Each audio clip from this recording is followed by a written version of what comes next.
ঘাটে আপনার কি ডুবার নিচে কিন্তু হঠাৎ করে আওয়ামী লীগের প্রতি আপনাদের একটু ভালোবাসা বাড়ছে কিনা মনে আপা সেটা বলেন।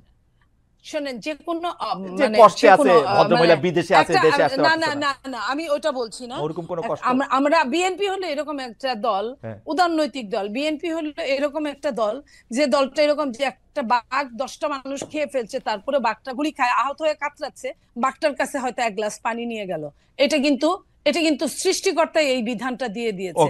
তার মানে এই না যে বাঘের বিচার হবে না, এটা চায় না, এটা অবশ্যই চায়। কিন্তু বাঘটাকে, যেটা আমি আপনাকে লাস্ট বলি, যে ফাঁসি দণ্ডে আসামি, ফাঁসির যে আসামি তাকেও কিন্তু মৃত্যুর আগে চেক করা হয় সে সুস্থ কিনা। সে যদি অসুস্থ হয় তার কিন্তু ফাঁসি হয় না। আমি ওই কথাটাই বলছি। আমি অবশ্যই আওয়ামী লীগের বিচার আমাদের চেয়ে বেশি কেউ চাইতে পারে, এটা আমি বিশ্বাস করি। মনে আপনাকে ধন্যবাদ। আমরা একদম শেষ পর্যায়ে শেষ প্রশ্ন নিয়ে, আসলে প্রশ্নটা এর আগে করার একটু যাবেন, কিন্তু আমরা আসলে মানে আমার ইন্টারাপশনের কারণে বা অন্য জায়গায় এটা চলে যাওয়ার কারণে অর্থনীতি বিষয়টা নিয়ে বেশি আলোচনা করার জন্য এটা খুব আলোচনা আসে না। আমি প্রশ্নটা আবার করি, এইটা আপনি আপনার মতো করে উত্তর দেন। সেটা হচ্ছে, বিএনপি নিজেকে মধ্যপন্থী বলে থাকে, এনসিপিও নিজেকে মধ্যপন্থী বলছে, জাতীয় নাগরিক পার্টি নিজেদেরকে খুবই মধ্যপন্থী বলছে। বিএনপি রাজনীতির সঙ্গে আপনাদের পার্থক্যটা কোথায়? আমরা আসলে জামাত ইসলামী নেতাদের সঙ্গে খেলাফত মজলিসের মামুনুল হক এর যে রাজনীতি, তার সঙ্গে বিএনপির তুলনায় এনসিপি নেতাদের উঠা বসা বেশি দেখতে পাচ্ছি, সংস্কার বিষয়ে চাহিদা কাছাকাছি দেখতে পাচ্ছি। আপনি যদি একটু বলেন যে বিএনপির রাজনীতির সঙ্গে আপনাদের পার্থক্য কোথায়, কার রাজনীতির সঙ্গে আপনাদের মিলটাও কোথায়, ডক্টর জাবিন? আমরা মধ্যপন্থী দল, এবং এখানে যখন জাতীয় নাগরিক কমিটি থেকে যখন জাতীয় এনসিপি হয়, আমাদের এখানে কিন্তু অনেক এই জুলাই গণ অভ্যুত্থানপন্থী অনেক মানুষ কিন্তু বিভিন্ন মতের, বিভিন্ন আদর্শের, কিন্তু তারা যখন জুলাইয়ের পরে দেশকে নতুন ভাবে দেখা শুরু করেছে, বা এখন অবস্থার অনেক পরিবর্তন, নতুন ভাবে ভাবতে শুরু করেছে, তখন কিন্তু অনেকেই এই ছাত্র জনতার নেতৃত্বে যে নতুন দল সেখানে এসে যোগ দিয়েছে বা আগে কমিটিতে যোগ দিয়েছে। এখন এই জুলাই পরবর্তী বাংলাদেশ নিয়ে কিন্তু অনেকের ইচ্ছা, অনেকের আকাঙ্ক্ষা, অনেকের কন্ট্রিবিউশনের যে প্ল্যানিং, এগুলো সবকিছু চেঞ্জ হয়েছে। তো আমরা কিন্তু সবাইকেই কিন্তু যারা আমাদের সাথে আছেন, আমরা কিন্তু সবাইকে নিয়েই কিন্তু সামনে আগাতে চাই, এবং এই বাংলাদেশপন্থী যারা, তাদেরকে নিয়ে আগাতে চাই। কিন্তু এই যে ধর্মভিত্তিক রাজনীতি আসলে এনসিপি করবে না, কিন্তু যে একটা সামাজিক পরিসরে যে একটা ধর্মের যে একটা নিয়ম কানুন আছে, এটার প্রতিও কিন্তু আমরা শ্রদ্ধাশীল। তো এখানে কোনো কারো পন্থী হওয়া, কারো পাশ ঘেঁষা, এরকম কোনো কিছু ব্যাপার না। আমরা একদম স্বতন্ত্রভাবে এখানে আসছি, এবং আমি এটা এর আগে যেটা আপনার কথার জন্য আমি বলতে পারি নাই, যে এখানে ছাত্রদের নেতৃত্বে দলটা হয়েছে, ছাত্রদের এখানে গণ অভ্যুত্থানে নেতৃত্ব দানকারী অনেকগুলো ফেস এখানে আছে, কিন্তু এর সাথে কিন্তু পরবর্তীতে সিভিল সোসাইটি থেকে উল্লেখযোগ্য মানুষ এখানে যুক্ত হয়েছে, যারা হয়তো এখনো ওভাবে প্রাসঙ্গিক হয়ে উঠে নাই আপনাদের কাছে, কিন্তু তারা কিন্তু এনসিপি কে একদম মূল জায়গা থেকে বা সাংগঠনিক পর্যায় থেকে কিন্তু খুব শক্তভাবে ধরে রেখেছে বা কাজ করছে। সো আমার কাছে মনে হয় যে এরা যখন আরো প্রাসঙ্গিক হবে, মানে এনসিপির যাদেরকে নিয়ে সামনে আগাচ্ছে, তাদের থেকে এনসিপির নিজস্ব যাদেরকে নিয়ে দল গঠন হয়েছে, তারা যখন সামনে আসবে, তখন ব্যাপারগুলো আরো পরিষ্কার হবে। আর আরেকটা হচ্ছে যে কারো মানে জামাত বা হচ্ছে অন্য কোনো ইসলামিক দল বা ওরকম কারোর সাথে কিন্তু মানে একসাথে লিয়াজু বা ওরভাবে এক করে মধ্যমপন্থী না।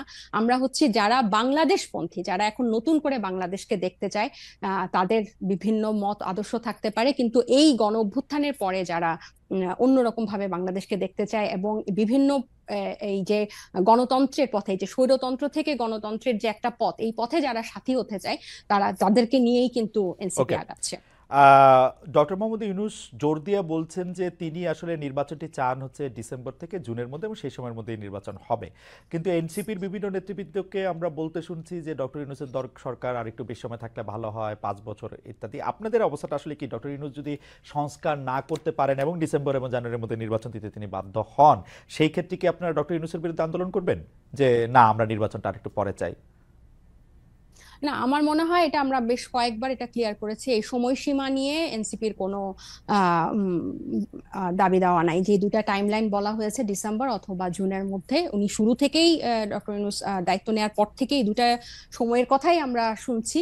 সো এই দুটার মধ্যেই আশা করি নির্বাচন হবে। আমাদের দাবি দেওয়া বা আমাদের কথা যে আমরা নির্বাচন প্রক্রিয়াটা নিয়ে আমরা প্রশ্ন তুলছি, এবং যেগুলো মৌলিক সংস্কার এই নির্বাচনের আগে, কারণ আগে কিছুদিন আগেও 2-1 সপ্তাহ আগেও ইয়েটা ছিল যে এটা কি গণপরিষদের মাধ্যমে হবে না, ওনারা বলছেন যে পরবর্তীতে, কিন্তু এখন তো ব্যাপারটা এমন হয়ে গেছে যে ওনারা সংস্কারই, এদের কিছু সংস্কারই ওনারা চান না, ওনারা প্রধানমন্ত্রীর ক্ষমতাও কমাতে চায় না। সো এখন বিতর্কটা আমার মনে হয় অন্য জায়গায়, বা আমাদের তর্কটা অন্য জায়গায়। এখন কিন্তু সময় বা আপনাকে ধন্যবাদ। পদ্ধতিতে নির্বাচন হবে আমার মনে হয় আপনার বোধহয় আমরা আর আগে আপনার বক্তব্য একদম পরিষ্কার, কোন পদ্ধতিতে নির্বাচন হবে সেটা, এবং সময় নিয়ে আসলে এনসিপির কোনো অবস্থান নেই। মনিয়াপা, আপনি এক লাইনে বলবেন কিনা, যদি আসলে আপনারা ডিসেম্বরে বা ডিসেম্বরের জুনের মধ্যে নির্বাচন না দেখেন, তাহলে আপনারা ডক্টর ইউনূসের এগেইনস্টে আন্দোলন করবেন কিনা এবং আওয়ামী লীগকে সাথে নিয়ে আন্দোলন করবেন কিনা?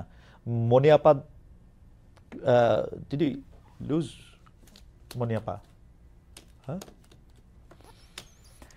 মনিয়াপা বোধহয় ডিসকানেক্টেড হয়ে গেছেন। আমরা মনে হয় আজকে আর এই প্রশ্নের উত্তর আমরা শুনতে পারলাম না। ডক্টর তাজনিমা যাবেন, মনিয়াপা ইজ ব্যাক। মনিয়াপা, আপনি 1 মিনিট আমাদেরকে বলবেন কিনা যে আপনি কি মনে করেন যে ডক্টর ইউনূসের নির্বাচন যদি ডিসেম্বরে বা জুনের মধ্যে যদি না হয়, তাহলে আপনি আন্দোলন করবেন কিনা? দেখেন, নির্বাচন তো আসলে এটা ইন্টারিম গভর্নমেন্ট মানে অনেকটা তত্ত্বাবধায়ক সরকারের মতোই আমরা ভেবেছিলাম যে 3 মাস না হোক 6 মাসের মধ্যে নির্বাচন দিবে তারা, কিন্তু তারা নির্বাচন নিয়ে এখন পর্যন্ত ক্লিয়ার কোনো রোড ম্যাপ দেয় না, এবং তালবাহানাটা এমন পর্যায়ে যে উনি কোনো ক্লিয়ার কাট কথা বলেন নাই। হ্যাঁ, উনি কোনো ক্লিয়ার কাট এখন পর্যন্ত কথা বলেন নাই।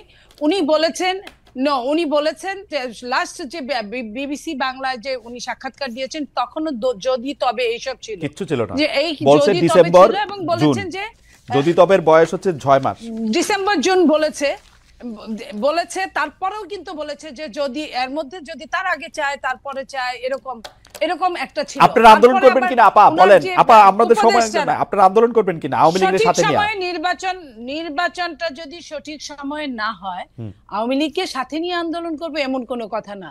আওয়ামী লীগের বিচার হবে, বিচার চাই, বাট আমরা আন্দোলন করব নির্বাচনের জন্যই। আওয়ামী লীগের সঙ্গে আমাদের মেন যে দ্বন্দ্বটা, এই 4টা নির্বাচন তারা ফাঁকিবাজি করেছে, জঘন্য পর্যায়ে নিয়ে গেছে, রাতে নির্বাচন করেছে, আপনার দিনে আপনার বলেন না ফেয়ার হওয়ার জন্য, আপনার বলেন না ফেয়ার হওয়ার জন্য আপনাকে অনেক ধন্যবাদ। আমি জাবিনকে 30 সেকেন্ড বলতে হবে, কারণ আপনাকে দিয়ে শুরু হয়েছিল, জাবিনকে দিয়ে আমরা শেষ করি। ডক্টর জাবিন, আপনি যদি একটু 30 সেকেন্ড বলে আমাদেরকে একটু শেষ করার অনুমতি দেন, আমরা একদমই শেষ পর্যায়ে, যে আপনার এটা বলার নির্বাচন নিয়ে আর কোনো কিছু যুক্ত করার আছে কিনা? আমরা আসলে এই যে ঈদের আগে যে জাতীয় ঐকমত্য কমিশনে যে প্রস্তাবগুলা জমা দেওয়া হলো, এটাতে যেসবগুলোতে বিএনপি একমত হয় নাই, সেগুলো নিয়ে আমার মনে হয় সামনে আলোচনা হওয়া। কারণ আমি একজন নারী হিসেবে যে সরাসরি নারী আসনে যে সরাসরি ভোটের পক্ষে, এক্ষেত্রে স্থানীয় পর্যায়ে অনেক নারী নেতৃত্ব উঠে আসবে। কেন ওনারা এটা বিরোধিতা করছে এটা স্পষ্ট না, কেন না 50 ভাগ লোক তখন ভোট দিতে পারবে না ওই আসনে। হ্যাঁ, এবং আপার হাউসে আমরা কিন্তু বলছি যে আগে থেকে প্রার্থী আমরা আরেকদিন, ডক্টর জাবিন, আমরা আরেকদিন আলোচনা করব না কি কি বিষয় আপনাদের ভিন্ন মত হচ্ছে আপনাদের রাজনৈতিক দলগুলোর মধ্যে, সেখানে আলোচনা করবে। মনে আপনাকে অনেক ধন্যবাদ ডক্টর জাবিন, আপনাকেও।